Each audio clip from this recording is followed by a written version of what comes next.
Hey there, disciple makers. Tut tut, looks like rain Wednesday afternoon. I meant to do this earlier today and I just didn't get it done. Sorry about that.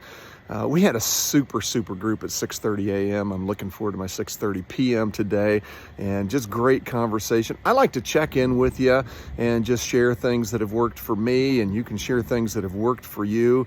But this idea of how we make disciples like Jesus did it, that we do it intentionally and relationally and biblically. And so what was kind of fun was just bringing our group together around how that must have felt for the disciples, what the experience was for them as Jesus gathered them after the Sermon on the Mount, feeding 5,000 people, and they go off and kind of process that. And what's it like just being with Jesus and hanging out with Jesus? What would you ask him, and how would you approach him and such? And what we got after it was really cool. It was just people's sort of impression of who Jesus is.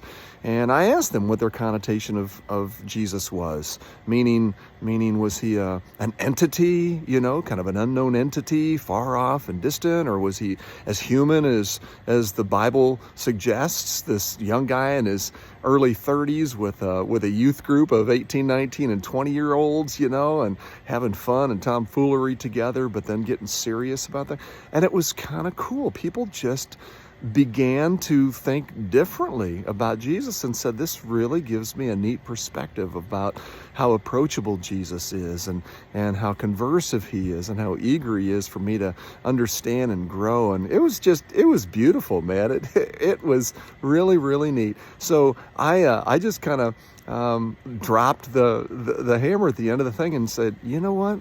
Right now, and I pointed to the empty chair in the circle. I said, Jesus has been sitting there all morning long.